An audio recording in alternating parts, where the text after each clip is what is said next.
The EU's Climate Change Service says that for the first time ever, average global temperatures have been more than 1.5 degrees Celsius hotter than in the pre-industrial era for an entire year.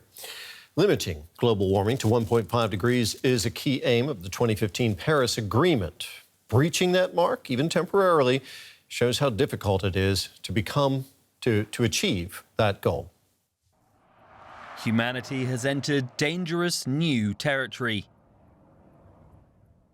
European scientists say the last 12 months were the hottest ever recorded, 1.52 degrees Celsius above pre-industrial levels. The unprecedented heat has helped fuel disasters around the world. Wildfires in Chile just this month were the deadliest the country has ever seen, with more than 130 people killed and hundreds more missing.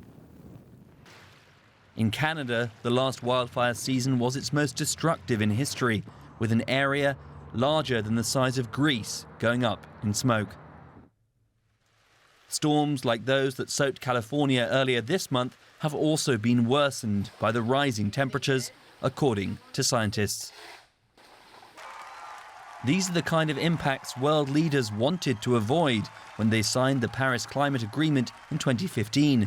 Then, nations agreed to try and limit warming to just 1.5 degrees, averaged over decades. For now, this key threshold has only been breached in 2023, but with the world sweltering under record heat and countries falling far short of emissions goals, last year may well soon become the new normal.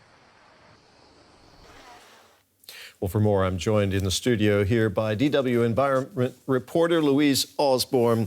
Louise, we're looking here at an average temperature that's been at 1.5 degrees above the pre-industrial times or even higher during the past 12 months. That sounds alarming. Is it still possible to get back below that threshold in the coming years?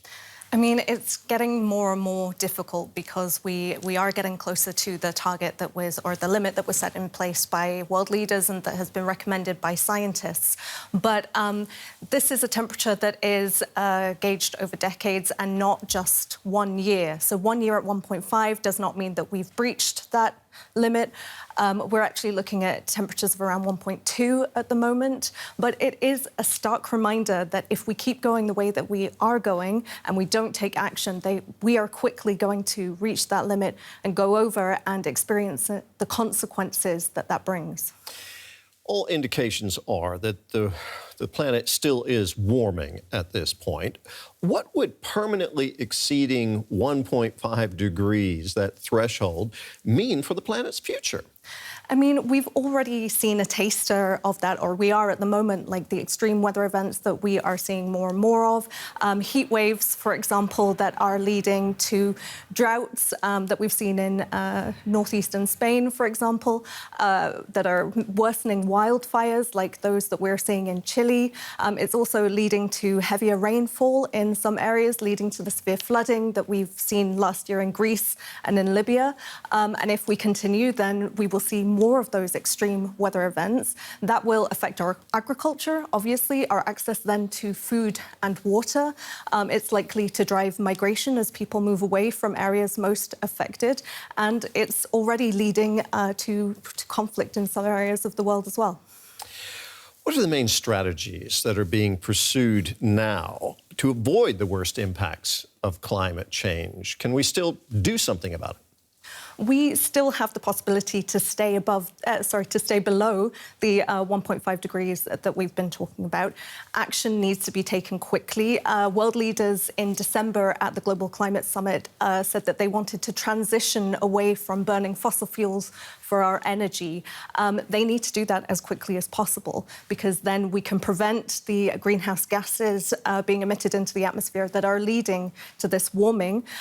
We also need to look at protecting our carbon sinks, forests, preventing deforestation, and we also need to think about providing money for areas of the world, the poorer areas that have done very little to contribute to climate change but are feeling the worst impacts, making sure that there are early warning systems in place, for example, to help people to make sure that they are not so heavily affected, and also making sure that they have the infrastructure in place that can cope with the changes that we're seeing. Louise, thank you very much. That was DW's Louise Osborne from our Environment Unit.